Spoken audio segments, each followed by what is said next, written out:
ప్రతిదీ దేవుణ్ణి అడిగి ప్రార్థన చేసి చాలా కాలము మనసులో మదించకుండా ఏది చేయను నేను. ఒక ప్రత్యేకమైన యూట్యూబ్ ఛానల్ మొదలు పెట్టబోతున్నాను.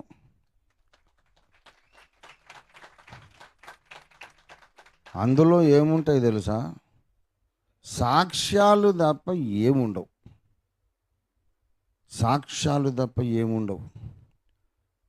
సాక్ష్యములు వీళ్ళ వాదనలను తిప్పికొట్టే పదునైన బలమైన ఆధారాలతో కూడిన సాక్ష్యాలు నింపివేయడానికి యూట్యూబ్ నిండా కొన్ని లక్షల సాక్ష్యాలు నింపుతా. ఏం చేస్తారో చూద్దాం.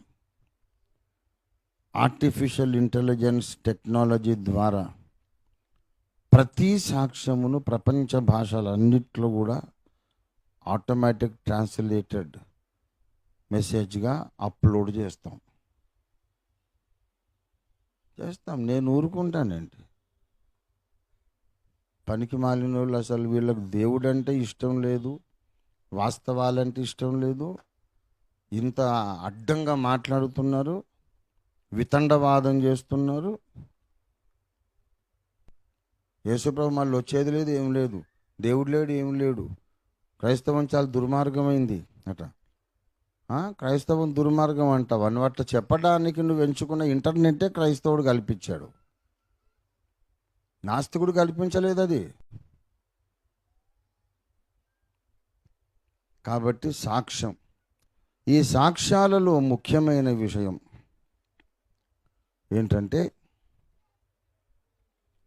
ఇవాళ నేను దేశవ్యాప్తంగా ఉన్న క్రైస్తవ సమాజానికి పిలుపిస్తున్నాను.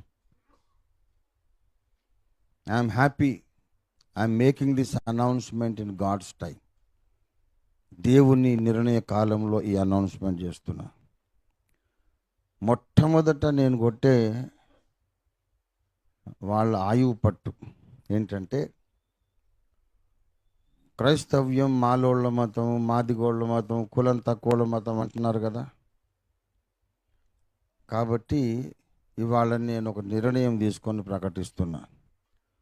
ఉన్నత కులముల నుండి శూద్రులు కానీ, ఇంకా హై కాస్ట్ కానీ, కమ్మ, కాపు, రెడ్డి, శెట్టి బలిజ, బ్రాహ్మణులు, క్షత్రియులు, కమ్మరి, కుమ్మరి, శూద్ర కులాల నుండి రక్షణ పొందిన వాళ్ళ సాక్ష్యాలు, నా కులమిది, నా గోత్రమిది, మా ఊరిది, మా తల్లిదండ్రుల యొక్క అడ్రస్ ఇది, ఫలానా తారీఖున నేను సువార్త విని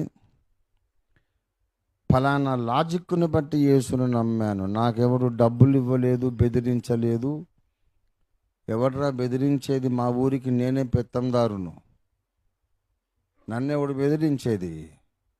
మా ఊళ్ళో వాళ్ళందరూ నన్ను చూస్తే గజ్జున వనికి నమస్తే సార్ అంటారు, కాళ్ళకి దండం పెడతారు. నన్నెవడు బెదిరిస్తాడు? ఫలానా లాజికల్ పాయింట్ను బట్టి నేను రక్షణ పొందాను, నేనైతే నమ్మాను, నా లాజిక్ ఇది. మీరు నమ్మండి, నమ్మకపోండి, ఇష్టమైతే నమ్మండి.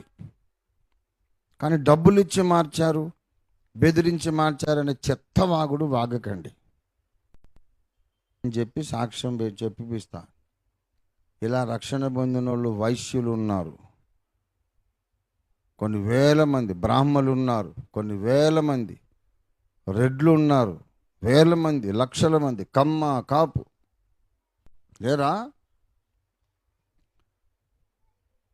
ప్రియులారా, ఇప్పుడు ఈ దేశంలో ఉన్నటువంటి upper caste converts of Christianity, దళితులు గాక ఉన్నత వర్గాల నుండి రక్షణ పొందిన ఈ దేశపు విశ్వాసులందరినీ నేను పిలుస్తున్నాను, రండి, సాక్షులుగా నిలబడండి. నేను క్రైస్తవుణ్ణి, నేను క్రైస్తవురాలని మీరు చెప్పుకుంటే మీరు నష్టపోయేదేం లేదు. ఇవాళ దళితులను భయపెడుతున్నారు.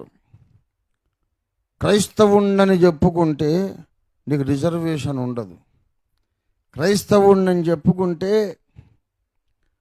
నీకు రావలసిన రాయితీలు ఉండవని దళిత క్రైస్తవులను భయపెడుతున్నారు.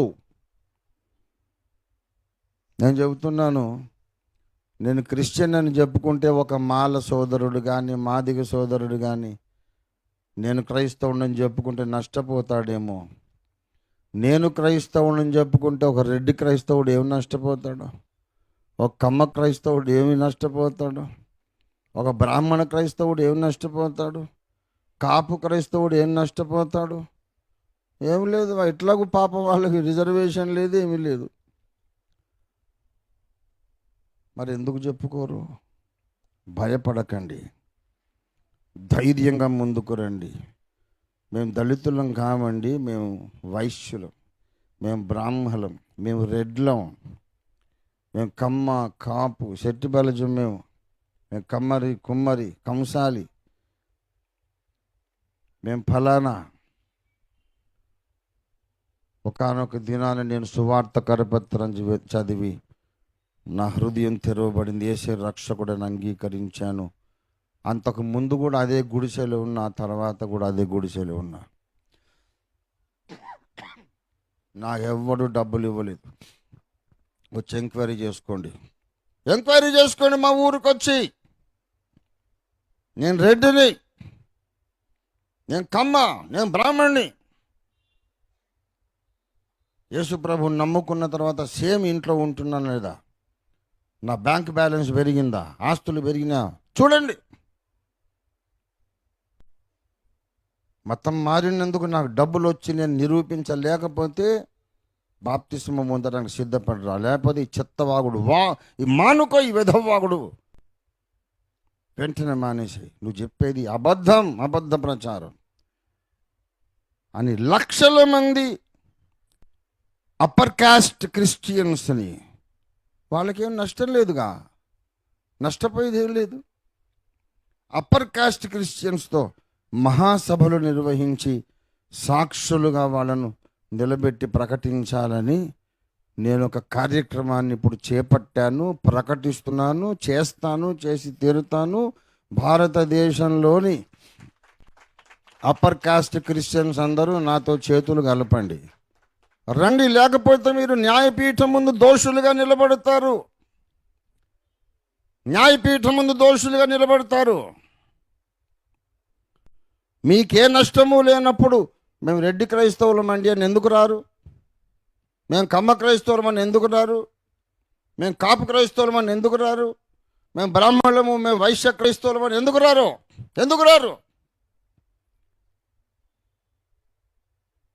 దళితులు రావడం లేదంటే, సార్ నాకు నా కొడుకుకు నా కూతురు రిజర్వేషన్ పోతుందని భయపడ్డాడంటే అర్థం చేసుకోవచ్చు. మీకు ఏ నష్టము లేనప్పుడు మీరు ఎందుకు రారు? రావాలి. అప్పుడే మతోన్మాదుల నోళ్లు మోయించడానికి అవకాశం ఉంది. గనక క్రైస్తవ్యం కులం తక్కువోళ్ళ మతం అనే ఆ దుష్ప్రచారాన్ని నేను నరికేయాలని కంకణం కట్టుకున్నాను. క్రైస్తవ్యం డబ్బుతో వ్యాపిస్తుందనే దుష్ప్రచారాన్ని కూడా అడ్డంగా నరికేయాలి. క్రీస్తుకు వ్యతిరేకంగా చేస్తున్న ప్రతి రకమైన దుష్ప్రచారాన్ని అడ్డంగా నరికేయాలి. ప్రభునందు ప్రియులారా, క్రైస్తవులట చాలా దుర్మార్గులట, ఏం అభివృద్ధి ఉండదట. ఆర్థిక శాస్త్రంలో, ఎకనామిక్స్లో నోబెల్ బహుమతి గ్రహీత doctor Amartya Sen, west Bengal, is a Christian. ఏమి పిఎస్ శర్మ క్రైస్తవుడు కదా? ఎవరా చెప్పింది? క్రైస్తవులు అన్ని రంగాలలో కూడా ఉన్నారు, కానీ మీరే తొక్కేస్తున్నారు. తొక్కేస్తారు, మళ్ళీ వాళ్ళు రావడం లేదంటారు. వీళ్ళు చేస్తున్న దుష్ప్రచారానికి దీటుగా సమర్థవంతమైన పాజిటివ్ ఫ్యాక్చువల్ ప్రచార ఉద్యమాన్ని ఓఫిర్ మినిస్ట్రీస్ ఇంటర్నేషనల్ ఇవాళ చేపడుతుంది. దీని కొరకు నేను కొత్త ఛానల్ మొదలు పెట్టబోతున్నాను. ఆ పేరు ప్రకటించడం లేదు, ఎందుకంటే ఆ దొంగ విధవలు ఈ పేరు మళ్ళీ వాడుకుంటారు కాబట్టి. వాడికి వచ్చినది ఒక్కటే, పనికి మళ్ళీ విధవ. అందుకే పేరు ప్రకటించను. విత్ ఎ బిగ్ బ్యాంగ్ వచ్చే ఆదివారం ఆ ఛానల్ ప్రకటిస్తాము. చూడండి, ఇక నేను చూసుకుంటాను వీళ్ళని. నేను ఒకరిని చాలు. 150 కోట్ల మంది కూడా సువార్త విరోధులైతే రంజిత్ తోఫీర్ మొత్తం కూడా అవసరం లే. అందులో ఒక రంజిత్ చాలు. దేవునికి స్తోత్రం కలిగినగా. అంటే నా లోపల ఒక సగభాగాన్ని కూడా వీళ్ళందరూ కలిసి ఎదుర్కోలేరు అని చెప్తున్నా.